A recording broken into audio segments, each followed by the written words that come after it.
நண்பர்கள் வணக்கம். இது நமச்சிவாய ஜோதிடம் 2026 புத்தாண்டு பயிற்சி பலன்கள். மகர ராசி எப்படி இருக்க போகிறது? மகர ராசி 2ஆம் இடத்தில் ராகு, 3ஆம் இடத்தில் சனி பகவான், உங்கள் ராசிக்கு 6ஆம் இடத்தில் குரு, 8ஆம் இடத்தில் கேது. அப்போ 8ஆம் இடத்தில் கேது பகவான் அமர்ந்திருக்கிறார், 6ஆம் இடத்தில் குரு பகவான், 3ஆம் இடத்தில் சனி, 2இல் ராகு.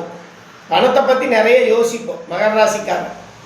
பணம் எனக்கு அங்கிருந்து வரும், இங்கிருந்து வரும், கொட்டுன்னு கொட்டு அப்படின்னு நினைப்போம். காரணம் 2ஆம் இடத்துல ராகு, குரு பார்வையில் ராகு. 2ல் ராகு இருந்தால் பெரிய அமௌண்ட்டை பற்றி யோசிப்போம், சின்ன அமௌண்ட் யோசிக்க மாட்டோம். 10 ரூபா எதிர்பார்த்தவங்க 50 ரூபா எதிர்பார்ப்பாங்க.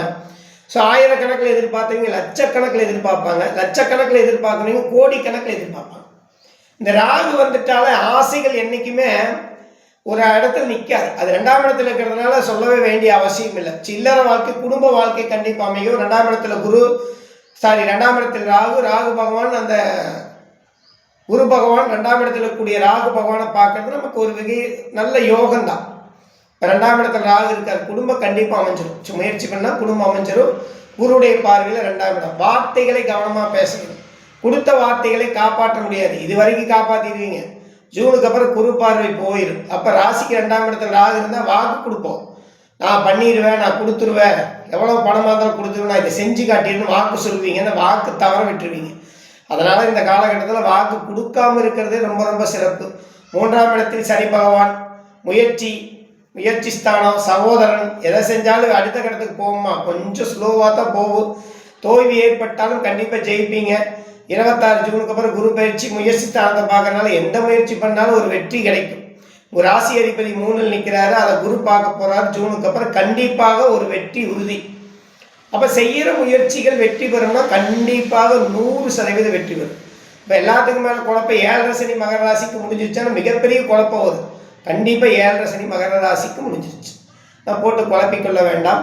6ஆம் இடத்தில் குரு, உத்தியோகத்தை தேவைக்கு ஒரு உத்தியோகம் கிடைக்கும். ஒரு கடன் எதிர்பார்த்துருந்தா கடன் கிடைக்கும். என்ன சார் கடன் கிடைக்குமா? கண்டிப்பாக கிடைக்கும். நான் ஏதோ ஒரு பிரச்சனை தீர்க்கிறதுக்காக ஒரு கடனை எதிர்பார்த்து உட்காந்துருக்கேன், அந்த கடன் வந்து அந்த பிரச்சனையை தீர்த்துட்டு அடுத்த கட்டத்துக்கு நகர்ந்துருவேன். கண்டிப்பாக கடன் கிடைக்கும், முயற்சி செய்யுங்க. பேங்க் லோன் ட்ரை பண்ணலாம், பேங்க் கிடைக்கும். முதல்ல பேங்க்கு. அப்போ குரு பகவான் எங்கே இருக்காரு? 6ஆம் அதிபதி நின்ற இடம், உங்களுக்கு 6ஆம் இடத்தில் நிற்கக்கூடிய குரு பகவான் புதனுடைய வீட்டில் நிற்கிறார். இப்போ பேங்க்கில் கிடைக்கும், லோன் ட்ரை பண்ணலாம், முயற்சி பண்ணுங்க, கண்டிப்பாக கிடைக்கும். அதற்கப்புறம் உங்களுக்கு 8ஆம் இடத்துல கேது. ஆரோக்கியத்தில் கவனம் ரொம்ப ரொம்ப வேணும்.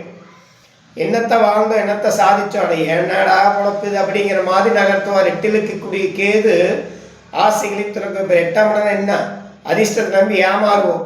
நம்ம ஆரோக்கியத்து மேலே ரொம்ப அக்கறை வச்சுக்கணும், அதுதான் ரொம்ப ரொம்ப முக்கியம். 8இல் இருக்கக்கூடிய கேது ஆரோக்கியத்தில் ரொம்ப ரொம்ப கவனம் வச்சுக்கிட்டா நம்ம அடுத்தடுத்த விஷயத்துக்குள்ளே கண்டிப்பாக சக்ஸஸ் பண்ணுவோம். மகர ராசிக்கு சிறப்பான ஆண்டுனே சொல்லலாம்.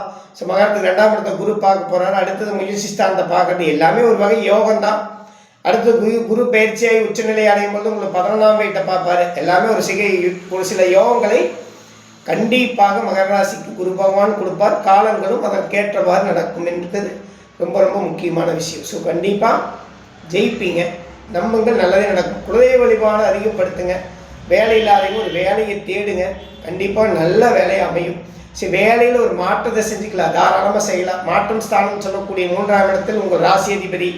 வேறு இடம் மாற்றுறதுனா தாராளமாக மாற்றலாம், முயற்சி பண்ணுங்கள். எதுவாக இருந்தாலும் இருக்கிற வேலையை விட்டுட்டு வேறு வேலைக்கு போகிறதுக்கு முன்னாடி நல்ல வேலையை தேர்ந்தெடுத்து மாற்றுங்க. இது எல்லா ராசிக்கும் பொது. எந்த கிரகம் எங்கே வந்தாலும் நம்ம ஒரு வேலையை மாற்றுற மாதிரி இருந்தால் நல்ல வேலையை பார்த்துட்டு அதுக்கப்புறம் இந்த வேலையிலேருந்து ரிலீஃப் ஆகுங்க. கண்டிப்பாக மகர ராசிக்கு பொன்னான வருடம் என்றே சொல்லலாம். நன்றி, வணக்கம் நண்பர்களே.